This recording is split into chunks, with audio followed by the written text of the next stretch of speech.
This is Andy B and the Get You Home Show. Welcome to my show. I'm here from 4 till 7 every weekday, Monday through Friday. On Mondays and Wednesdays, we have one type of guest. On a Tuesday and Thursday, we have regular guests. So Monday and Wednesdays, we have special guests, people I get to speak to normally once, which is very exciting. So today is no exception. I am joined by a very lovely man, Barry. Hello, Barry. Oh, mate. Good to be on. Awesome. Now, let's just deal with a couple of simple things. You're Barry Woodward. You're from the Proclaim Trust. So let's begin there really simply. What's the Proclaim Trust all about? I set up Proclaim Trust when I was a student at college, at Cliff College, to facilitate the work I was going to be doing going forward. I kind of knew what my hopes and aspirations were, but I needed an administration framework to function through. So I set up a charity to act as that administration framework. That was going back to 1999, the day I graduated Cliff College. I became the CEO of Proclaim Trust. Initially, we started to do stuff overseas because we were going into all the world and all of that kind of stuff. And I think I needed to get that out of my system. And we did that. But I thought it was a bit easy going abroad and drawing a crowd. And I really kind of was wrestling. And then I kind of found my lane, basically. I've got this term that I use, the UK is my parish. So that came about 2008. There was the big initiative that happened within churches and organisations called OPO8.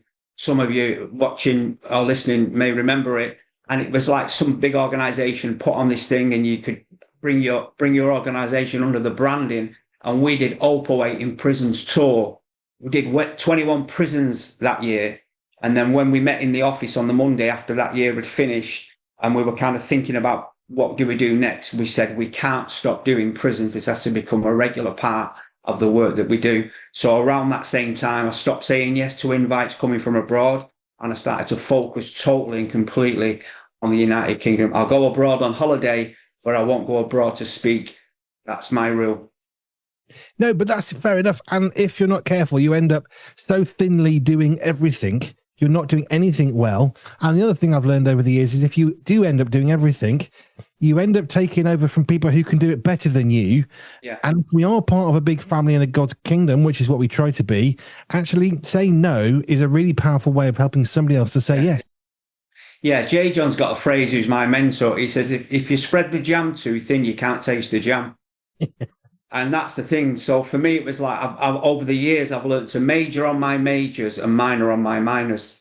I won't do anything that I'm not supposed to be doing, but what I'm supposed to be doing, that gets all the weight behind it, all the force. Everything we do revolves around what we're supposed to be majoring on. And that's the lane that we're in right now.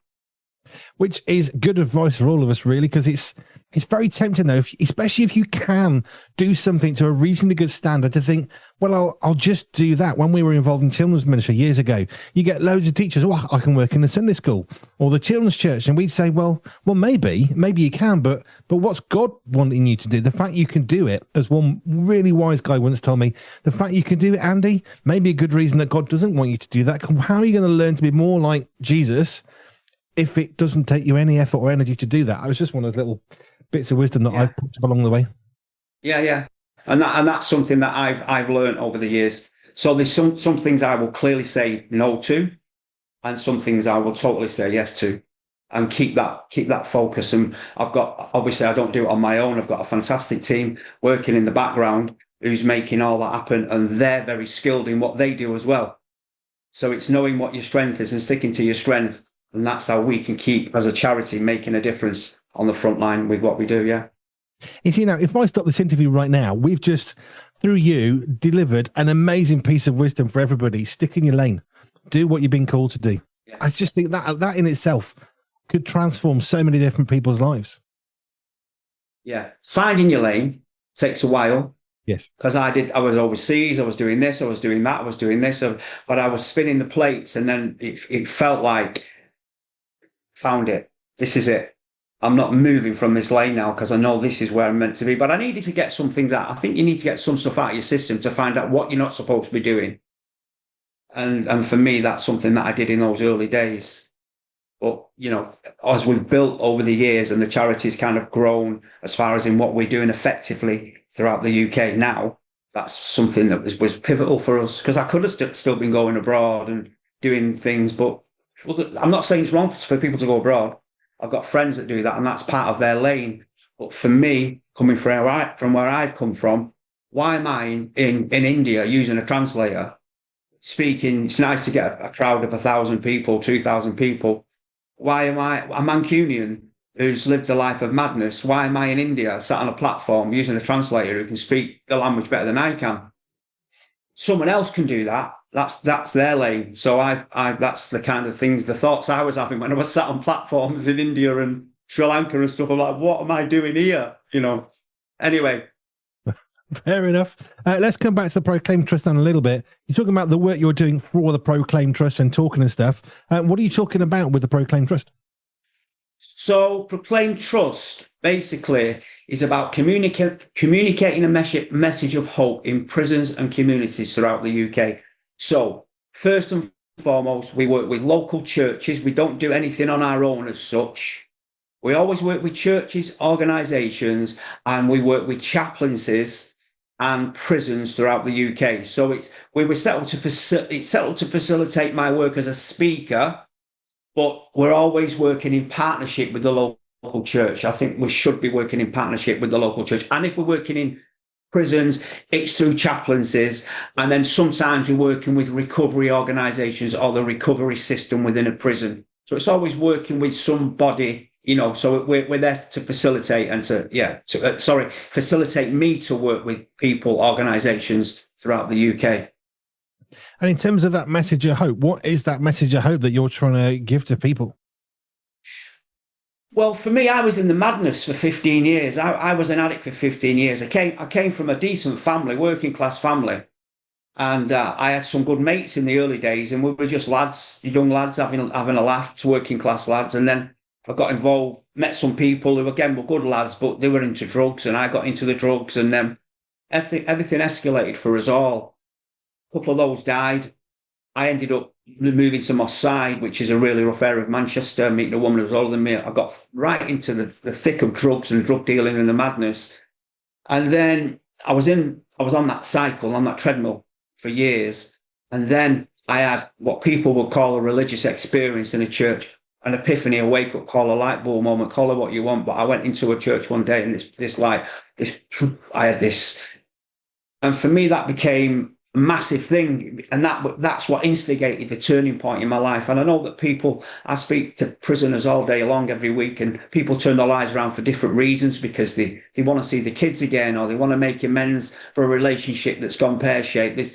They want to be better people. There's different reasons, and all reasons are valid. But for me, it was this experience that I had in a Christian church where God just broke in, man, and turned the lights onto his existence. And I've not stopped since then. Of course, I was rough and raw and at the beginning, but I was ready, and that's the message of hope, that you can change and stay changed. And for me, certainly, it's through the Christian faith factor that's happened. So help us with the timeline. When was this amazing experience that you had? So going back about 25 years now. So I met. So basically, I've been living in Moss Side for years. Done a little bit of time. I've never done any big bird, but I've done little bits of bird, bits of jail sentences. So I always say that in the jails. Never done any big bird, but I've done bits of bird. But I've been in the jail. I've been in the block. I've been on Paddy cell in a jail. I've been around a little bit, and then I came out from doing one sentence in Preston prison, and I stayed awake for 9 months. And some people find that hard to believe, but it's true. I believe in the big man, and he's my witness. It's true. I was so extreme when it came to taking drugs, and I just took loads of amphetamines, and I ended up having a nervous breakdown, and I ended up in a mental health hospital. In fact, I drove past it last week, Cheadle Mental Health Hospital. That was the lowest point of my life for me, because now I was out of control. I was hearing voices, real intense, evil, aggressive voices all the time, shouting, coming from everywhere. And the doctors put me on different tablets. They didn't work. And basically, I lived with those voices for 9 years. So I lived with hearing voices for 9 years. By now, I'd lived with one woman for 10 years. We lived in Newham for like 8 of those. And we lived in a place called Darnley, which is a council estate on the outskirts of Manchester, like an Overspill estate. Then I ended up on my own for a bit with another woman for 3 years who didn't do drugs, but I took drugs behind her back. And then I ended up getting arrested in a place called Buxton Pavilion Gardens. It's got a really nice gardens and water in there, streams and stuff. And I got arrested early hours of the morning in there and ended up in Leicester prison. And I was saying to the officers, "Hey, God's called me. I'm going to be famous." And I was into dance music at the same time. So dance music, DJing was my dance music and drugs were my two things. Basically, that was it. Totally possessed with those two things. And I was saying to the officers, "I'm going to be a famous DJ." I was convinced I was going to be a famous DJ. And then when I came out of there, I ended up in a hostel. I had nowhere to live. Lived in that hostel for a year, then another hostel, then another hostel. Then I got a flat, again, on the outskirts of Manchester, still in Manny, but on the outskirts, housing association. And I lived in that flat for a few weeks. And then I met three people. This is mad how all this happened. I'd only lived in that flat about 5 weeks. I went to cash my benefits one day. I got my money, put it in my pocket, and I gets on the bus to go into the town centre. And the bus takes off. It stops at the next stop. And this guy gets on the bus. He's got a Borstal dot on his face, which is like a tattoo beauty spot that they used to do back in the day, to say they've been in Borstal. Lads, women still do it now, but it was in those days. He had a Borstal dot on his face, had a big fat neck and short stumpy fingers, and he sits next to me. And I wasn't in the mood for a conversation, but he was. "You all right, mate? How you doing?" I'm thinking, I was all right till you sat down. "Hi, my name's John." And we got chatting, and he was dead genuine. There was something about him. We connected because he was into music, different era kind of northern soul he was into, but he knew a couple of clubs in town that I knew. He knew a couple of places. So there was a bit of a connect. The music was what we connected on. And I got off the bus and I kept thinking, he was sorted him. He had something that was different. Anyway, I had a dog called Kim with a black patch on one eye, short stumpy tail, and she was really aggressive. I need to take her for a walk every day. The Sunday after that Thursday, I was taking my dog for a walk and I bumped into the guy again. "Where have you been, mate?" "I've been to church." I'm like, "Oh, no, man, he's a Bible basher." He says, "You can come if you want. We meet in the hospital grounds." And the hospital was just at the side of us. I'm like, "No way, mate. I'm not into church." So he goes his way, I goes mine. The next day when I'm taking my dog for a walk again, I'm walking past the hospital where he said the church was, and I'm looking for a church. But I was looking for a building with a steeple tower, stained glass window. Somebody stood at the door dressed like Darth Vader, because all churches are like that, aren't they? Couldn't see a church. Next day looking for the church, couldn't see it. Then I had an appointment with my new psychiatrist. I've just moved to this new area. So after being ill for all those years, my first appointment with this guy called Dr. Samuel Yangi. He was from Nigeria. Thought nothing of that. Friday morning, my door goes. I'm thinking, is that the coppers? Natural reaction. And I thought, no, they don't knock. And I walked into the hallway, opened the door. It's this little woman. "Hi, love, I'm your next door but one neighbour. I couldn't introduce myself." "You've just moved in, haven't you?" Yeah, well, 5 weeks ago." "You've not got much furniture, have you?" "No." "You've come from Manchester, haven't you?" She knew all about me. She'd been doing her own work. Just before she left, "I don't know if you can help me, Doc, but the other day I was taking my dog for a walk and I met this guy and he told me that he went to church in the hospital grounds. And I've been looking for that church when I've been taking my dog out since, and I can't see it. Do you know where it is?" "Yeah, I do. I go to that church. I'll take you on Sunday." I'm like, "Oh, no, I didn't want that." Sunday morning comes, she knocks on the door, couldn't get away from it. We both walk up the road together into the hospital ground. She takes me into this prefab called the Bateman Centre. People coming up to me, they were dead friendly. I'm thinking, why are people so nice to me? Sits down, sat there for a few minutes. There's a tap on my shoulder. I look round, it's a guy that I met on the bus. "What are you doing here?" "Didn't think you wanted to come." "No, I didn't want to come. This is Doc. She knocked on my door." "You don't need to tell me about Doc." "Well done, Doc, for bringing him." I'm thinking these two have set me up. Then just before this started, the music I heard behind me, "Hallelujah, praise the Lord." I had no idea what that meant then. I looked round and it was my psychiatrist just walked in the door. So imagine, Andy, I just moved to a place. I've been there 5 weeks. I meet 3 people throughout a 10-day period. And all 3 of them were in this little prefab in the middle of this hospital, on these hospital grounds. I'm thinking, these guys have all set me up. They must have done. But I believe the big man had set me up. I got prayed for that day, and that's when the switch was flipped, and I've never been the same since. I'm not surprised. One of my great privileges is chatting to people, and part of that is, where did God enter your life in a meaningful way? We ask that question in many different ways, but so frequently, the bit that I love is exactly what you've just described. where you have 2, 3, 4 incidents that are seemingly random, coincidental, only Yeah. they're not. They are tied together in a Yeah. way that only a Absolutely. divine creator could have done. And all of Yeah. us are in that church thinking, I've been set up here. Well, no, it's just God speaking to people because he loves you. Yeah. And that's totally it. And that for me, even I talk about that a lot. And that is the evidence for me. And like Samuel, who Dr. Samuel Yangi is someone I could call a friend now. John Johnson, the guy that on the bus, he's a friend of mine now. I had a phone call with him a few days ago. Dot, the woman who, I met Dot but maybe 4 months ago when I was in the church where, well, they've moved buildings now, but the church where all this happened. So I still go back to that church. And they were all there to see it. So I'm like there at that point on my 55 mils of methadone, which we call it a maintenance prescription. In other words, there's no plan to reduce it. You're going to get maintained at that forever. As long as you want it, you're going to get it. No plan to reduce. So I've been maintained at 55 mils, 55, 65 mils for years. I was taking amphetamines, but not a lot of it because of my breakdown. My head couldn't handle it, but still taking it and smoking weed. And I had this encounter in a church. And then after being prayed for by this guy in the church, Alan Reeve, he died not so long ago. He became my mentor, spiritual father. He got me going. He got me set up in college and stuff like that. He really did some good work in those earlier days. Got me on good grounding. And then after that, I went to college. I came off the drugs within 5 weeks, and I haven't taken drugs since, which is a bit of a miracle. And the voices that I'd heard for all them years vanished. So when things like that happen around you, you start to believe that there's something upstairs, don't you? You start to believe in something a bit bigger than yourself. Yeah, you really do. Just for people who are listening, methadone, why would you be on methadone if people aren't familiar? So methadone is a heroin substitute. So I started taking heroin when I was in my late teens. The guys I was knocking around with at that time was a bit older than me. They was like in the early 20s, like 21, 22, 23. And we all started taking heroin together just for the crack. And we all got habits. And like I say, one or two of us died in those earlier years. Whether one of the lads, Huey, died. He was the first to go. And then as time went on, a couple of the others have gone and stuff like that.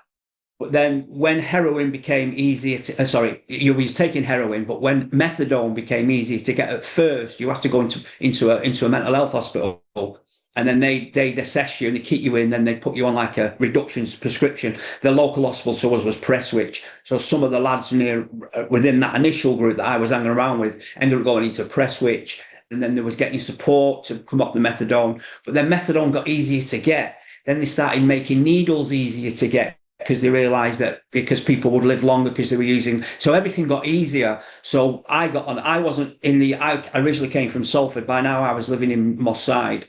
And that's when I got on a methadone prescription, but I was still taking heroin at the same time. That's what we used to do. We used to take heroin as well as the methadone.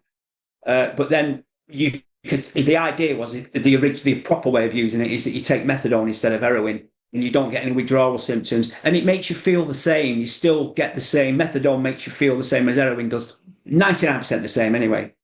But you don't inject it. You drink it. It's a medicine where we were injecting right from the start. I was just curious for people who perhaps aren't familiar with that or around the world or what have you. So you're in the I suppose it's that cycle of drugs. You call it a treadmill, which I think is probably a really, really good description of it, where it's just going round and round and round.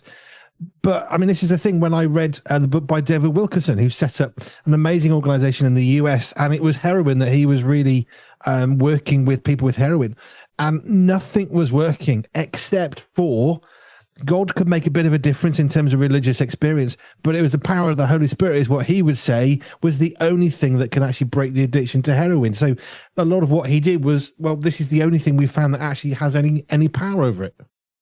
Yeah, I think to be fair, I think that's one school of thought. I mean, and I kind of agree with it in a sense because I had this encounter and that changed everything for me. But over the years, I've got a lot of friends who are like 12 steppers. They're doing the 12 steps, and them 12 steps have helped them get free and kept them free.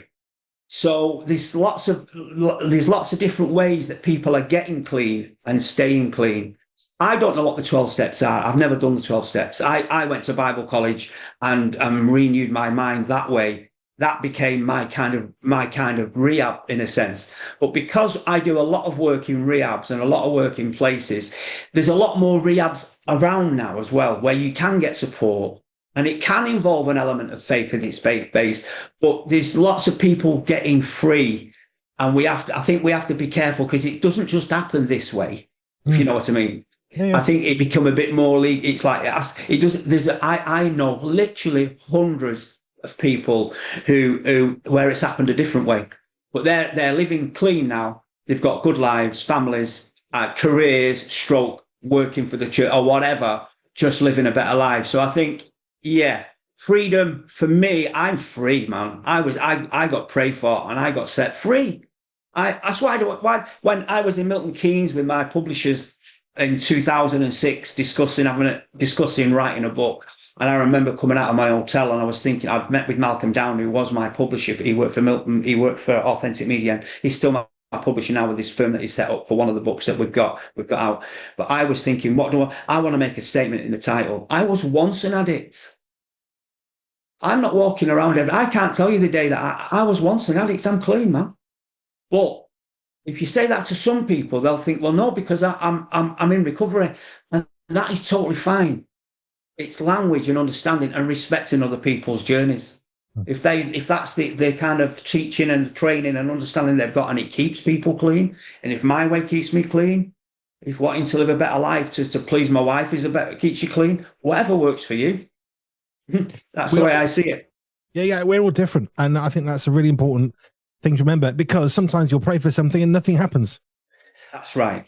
Is the prayer broken? Are you broken? Well, no, not necessarily. But not every prayer works. Otherwise, we'd all be millionaires, probably living in Barbados if we all got what we wanted. Well, that's the thing. So it's understanding and respecting other people's journeys. And actually, sometimes, there are stories like mine where it's been an instantaneous thing. But the majority of stories are people who have started a journey and then gone back and then got back on the horse and then rode again and then fell off. And that seems to be the way, but that's okay. Yeah. It's progress, isn't it? And I think I'm pretty sensitive with stuff like that, and understandably why, because I know people who have done it differently than me. That's fine, man. Let's move on a bit. So you've written books, you've worked in prisons, and you're working in prisons. You've had a bit of experience in prison yourself, but never anything particularly large. How did you find yourself one day actually realizing you were in prison? I know you talked about the Hope '08 thing, but what got you actually into a prison in the first place? So before that, when I was a student at Bible college, a guy called Phil, who was the evangelism director at Cliff College, in our second year, they sent us on placements. So he sent me on a I think it was a week-long placement. All the students in the second year were sent on placements. The times a year when you all did stuff. And he arranged for me to go on placement in Buckley Hall Prison, which is in Greater Manchester. And I spent a week in that prison. So I did like little groups. I did little talks at different like small events. And then I did stuff in the evenings and met with the lads and stuff like that. So that was my initial into a jail. And I always thought there's going to be something in this, because obviously I've been in jail and I've been on drugs and I've lived a bit of a life. So there's a connection I can relate to that.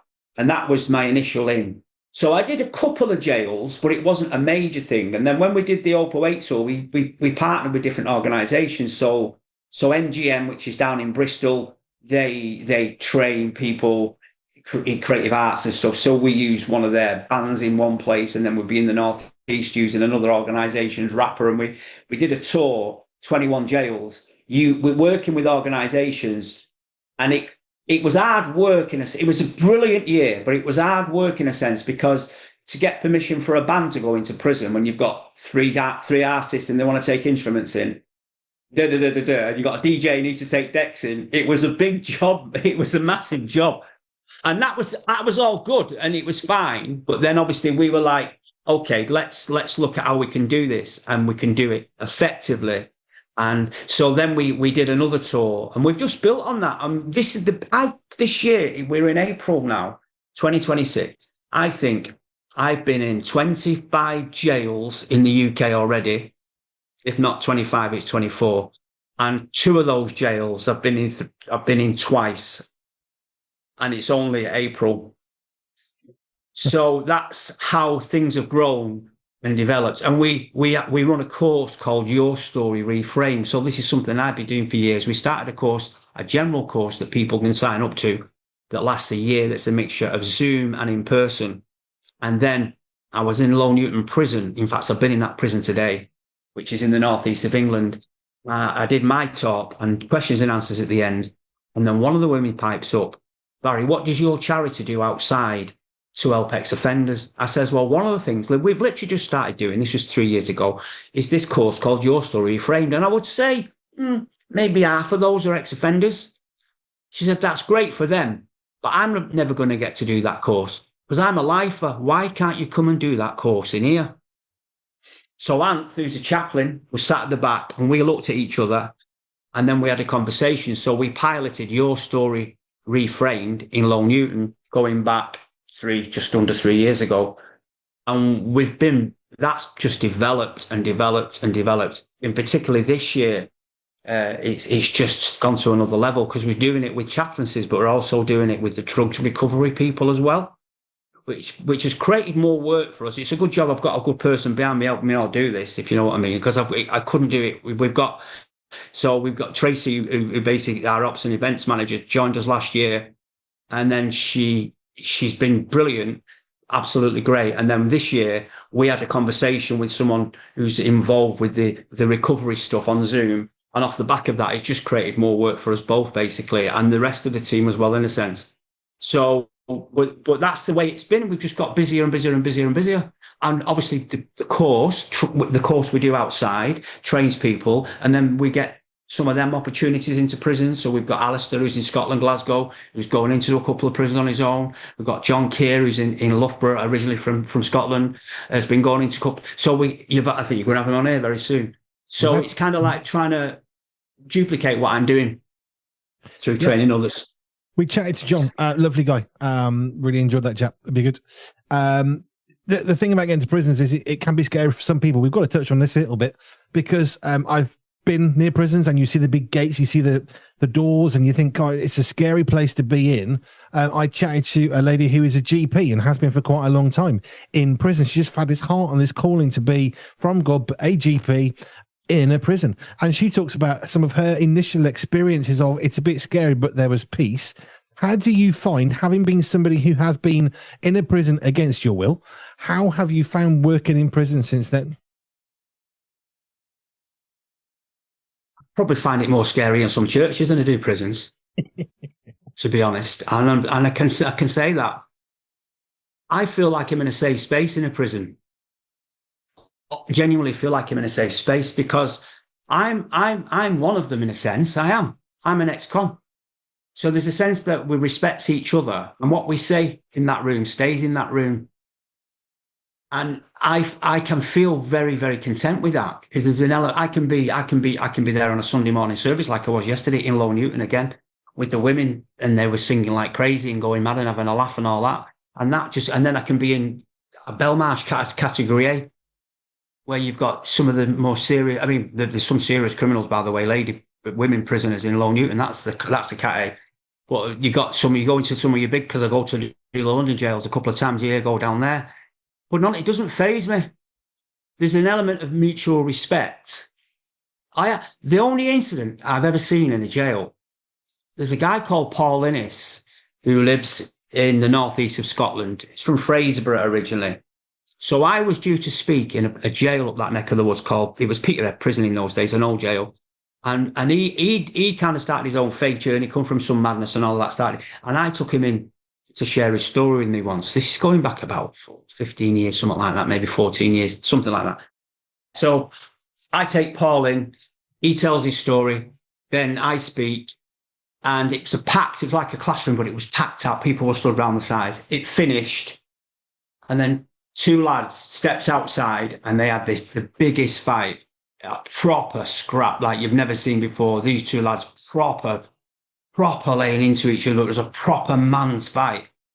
The officers was nowhere near, and I was just watching, thinking, this is a good scrap, this. And Paul Innes is coming with me the first time. He stood thinking the same. It was that's the only incident I've ever seen. There's been a couple of other things I've seen, but that's the only incident. It just so happens that Paul Innes is now the lead chaplain at a prison that's been built instead of the one in Peter. It's still in Peterhead, but it's called HMP Grampian. It was built instead of. It's next to it, basically. They basically made a museum out of the old one. But Paul Innes is now a prison chaplain, and he referred to that story the other week when we were chatting, because I go up there with him doing a summit in his jail with him, and it was so that's the only that's one incident. But I think it's how you know, if you go in there and you feel like you're scared, what you know, these guys are just, I've been knocking around with these on the streets. We've been, you know, they're just guys and girls, women, just kind of like, you know, and you've got to trust the big man, haven't you? Trust God's got your back. Yeah, very much so. We had this interview recently, which I mentioned about this. There was a lady who was a GP who went into prisons, and the very first time she went into a police custody area, there was a guy who was kind of heading up the team. The very first time ever, considering, is this where I'm going to work? And as she arrived, she just described this guy who was naked doing something. There was a police sergeant jumping over to try and stop someone else trying to kill someone. That was her very first encounter. But she describes something, what you just said, this tremendous piece of trusting the big man, is the way you put it. But she just said, I had this piece of, this is where I need to be. Yeah. If you know you're meant to be somewhere, and that's the most comfortable. It can be the most comfortable place for you, even though there's stuff going on around you. If you're not, you can be sat in a prison with a bunch of blokes, 100 men, and you can feel as safe as houses. Hmm. But I think you need to be wired in a certain way to do prisons work. It's not for everybody, but you need to be wired in a certain way to lead a church. Yeah. That's what your lane is. That's about finding your lane, isn't it? You know, could I lead a church? I probably could, but am I meant to be leading a church? No, but I'd probably be more comfortable. I am more comfortable doing what I'm doing, turning up and leading a church full of people. Not like I love people, but you know.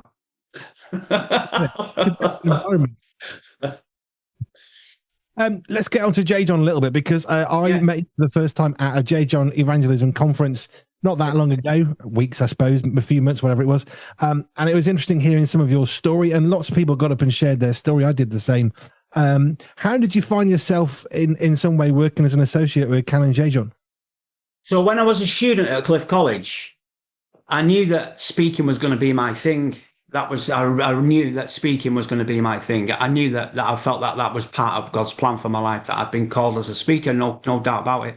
So I was, in the earlier days, I was kind of all the thing, anything I could do at college to do with public speaking, I would do, you know, any kind of lectures or anything related to that.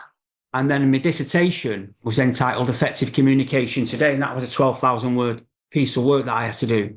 So with that, I saw some of the speakers who I looked up to at that time, and J. John then was proper in his prime and a creative speaker. So I wrote to J. John in 1999, and I said, "Can I interview you to do with my assignment?" And he said, "Yeah, of course you can." He sent me a little card back. He signed it off, Shalom, J. John. Yes, of course you can. And in those days, there was the Evangelist Conference in Swanwick, and the Cliff College students always went to the Evangelist Conference in the second year. So I arranged to meet J. John at the Evangelist Conference. So that was my first initial contact with him.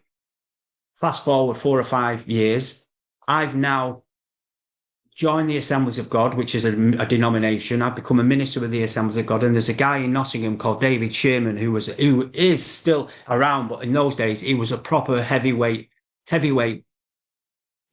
speaker, minister. He carried a lot of, and people respected him. So David Shearman used to have like a leaders thing that he brought people to in Nottingham. So he invited me to be part of that. So I'd go to this whenever it was, every 3 months, 6 months.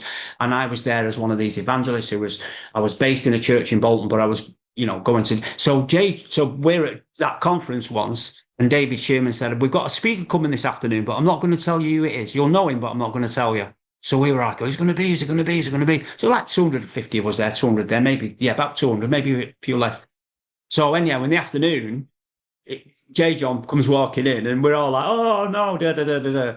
So he gets chatting to me at the end and he says, oh, I remember you when you wrote to me. Why don't you write to me again?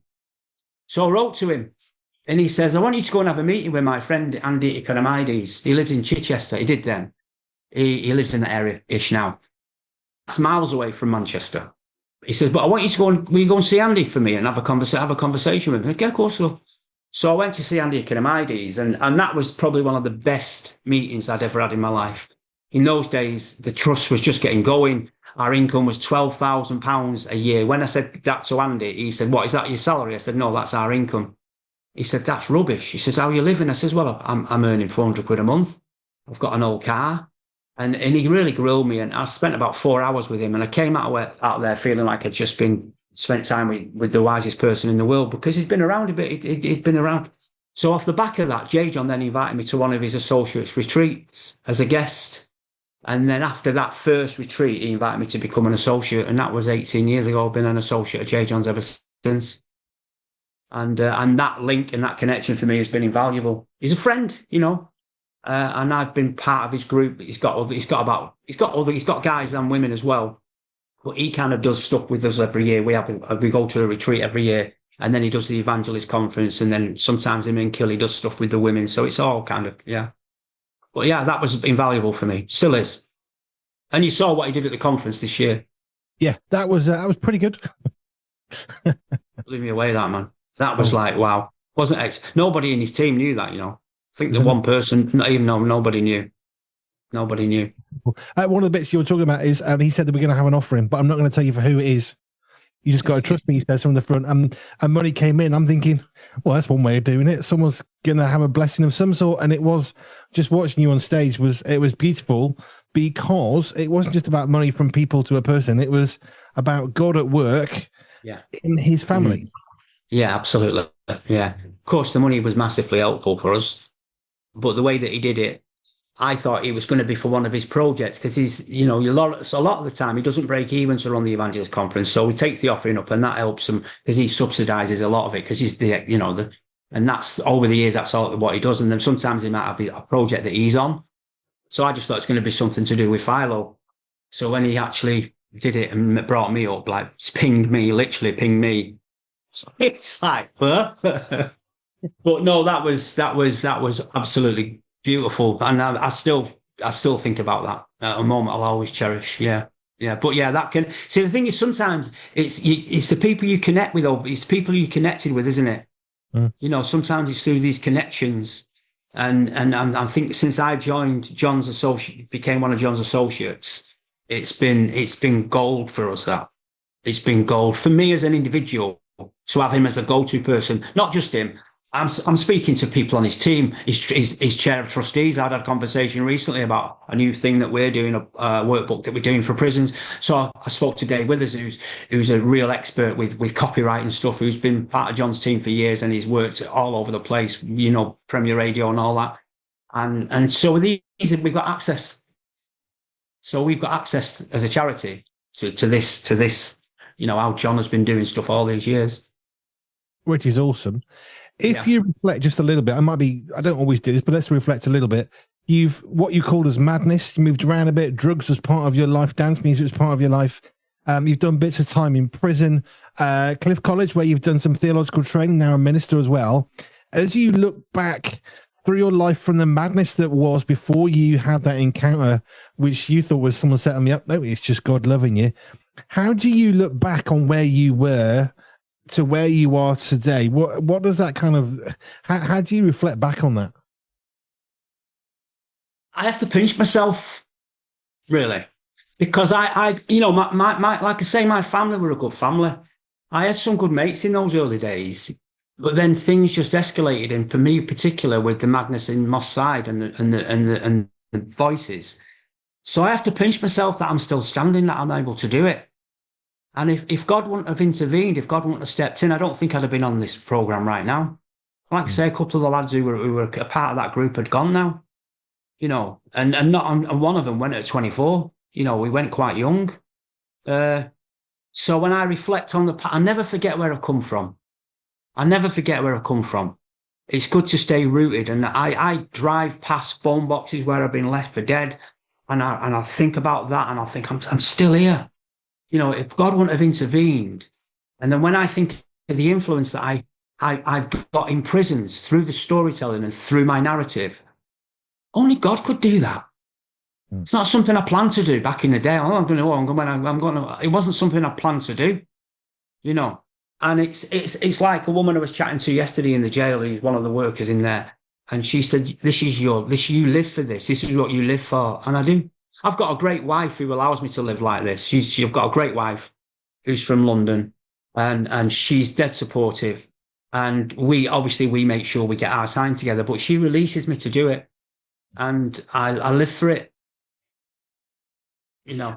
I wanted to talk just briefly as we come to about Pure Men's Mag, which you're writing for the next year. I know when I first came to you, said, do you fancy writing this? One of the things, passions for me, was a real heart for the fact that guys in prison, and particularly men, which was my heart at that moment, was that they just forgotten about. No one wants to think about them. They're not nice people and they're messed up. And yeah, but we're all not nice people. And the difference is you get to go down to the park on a Friday night if you want to have a walk, and they don't. And actually, they're still people, and they still need love and care and attention, just like we all do. And that 100%. Was part of the desire. So when I saw you at J. John's conference, I thought, there were a few people I spoke to. Some of that's gone nowhere. Some of it's going somewhere. Some of it's gone somewhere with yourself. Why did you want to get involved in the magazine? I think when Tracy, who you've been in conversation with, who works for us, when she messaged me or texted me or whatever, she sent me an email about, obviously you asked me to do an article, and she said, what do we want to call this? And we had a couple of ideas, and I just thought, messages from the madness. And I think a lot of us have lived in the madness, and people in prisons have lived in the madness, but we don't always see that there's gold in that madness that can be used in a positive way. When you're in the thick of it, you don't always see it. People in the jail I've been in today don't always see the positives because so much stuff has gone on around their situation to get them where they are. But if we can help them see. So if I can use stories from the madness to communicate messages of hope for people in prisons through your magazine, then for us, that's a win, a great outlet, and a contribution to something that's getting off the ground as well. For us, it's something that we can contribute to that as well. And thank you for asking, by the way. No, you're very welcome. We've got, I think what amazes me, you talk about some of the doors that are open for you. When we first had the idea, and this isn't selling the magazine, this is just what God does, but similar to you, I've almost not asked people yet, and they're already saying yes before I've even got there. And that's one of the ways that you know that you're doing something that God's asking you to do, not because it's easy, because I can guarantee you, and you will agree with this, I know, life is hard. When you decide to follow God, it gets even harder.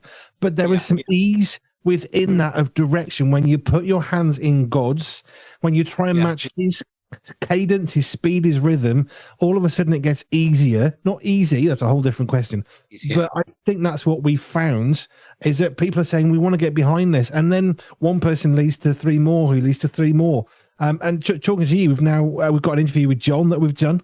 The Ange we've also interviewed as well. Yeah. We've got these amazing people and stories that we can tell. Because for me, storytelling is so important. Because when you tell a story, other people can identify with some parts and not with others. Might have people listening now thinking, well, I've never done drugs, I wasn't into music, but I understand another part of your life. And all of a sudden, that's how we connect, is through storytelling. And we're living in a world where storytelling has become almost sanitized to nice and clean and all the rest of it, or we don't tell stories. But there's so much beautiful gold, as you put it, in the madness. There really is. Yeah, and you've got it there. So my dissertation, effective communication, it turned out by the time I finished that, was all about storytelling. I'm a storyteller. And that was just the beginning of my learning. I've continued to learn over the years. So if we can get people to hear other people's narratives, it's like you said before, people are in jails for all kinds of reasons. If you sit and listen to some of the stories that I listen to, you'd be absolutely blown away.